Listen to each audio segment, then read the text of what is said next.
Following the breaking news out of Florida, this monster hurricane, and now Florida Lieutenant Governor Jeanette Núñez joins me. Good evening, Lieutenant Governor, and where are you? Good evening, Greta. How are you? I am in Miami right now.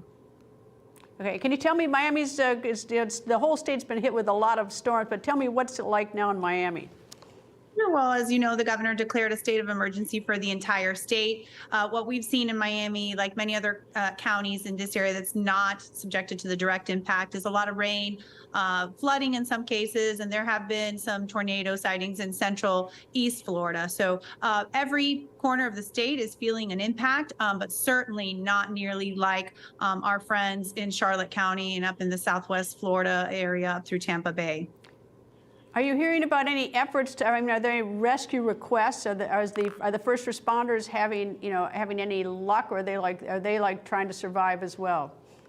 Well, sadly, once the hurricane force winds reach a certain amount of miles per hour, our first responders cannot physically go out, which is why we were so insistent upon those that were in evacuation zones to please heed their local evacuation orders, because once it gets to a catastrophic impact like what we're seeing, there is no way for people to rescue them. We do have plenty of resources available at the ready once the hurricane subsides and once we're able to get out there safely to be able to initiate our rescue operations, our recovery operations.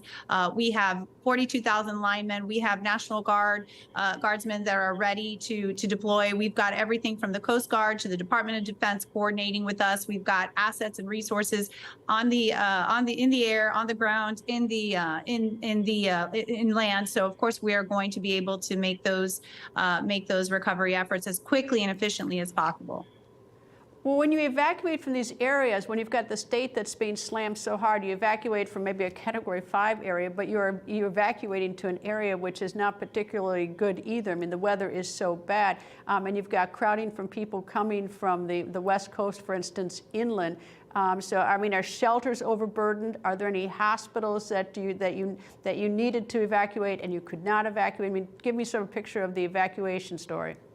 Sure. Well, again, we've opened, I think, upwards of 200 shelters in which people have been able to go to these shelters. Some are dedicated for special needs.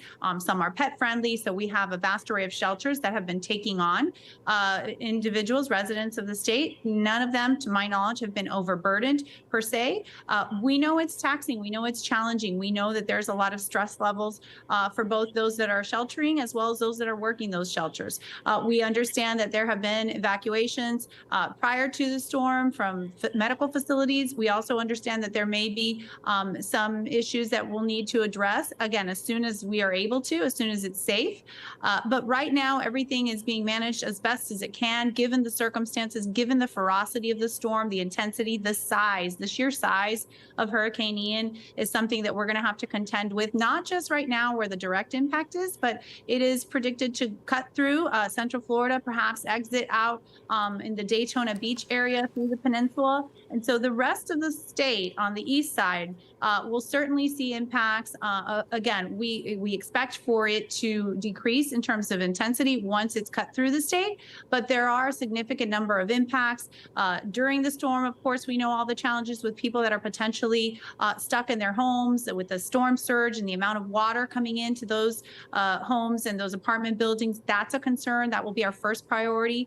But we also know as this cuts through, there'll be down power lines. We have upwards of 1.3 million people, I believe, that have power outages currently as we speak. We know that's a challenge. So that's why all the logistical, all the tactical planning that we've been doing, Florida is no stranger to hurricanes, but we are ready. We are prepared to handle this. And again, our hearts go out to those that are suffering right now. Our prayers go out to those that are in challenging situations, but we're going to continue to be ready for them, and the recovery is going to be extensive. Lieutenant Governor Jeanette Núñez, thank you for joining me.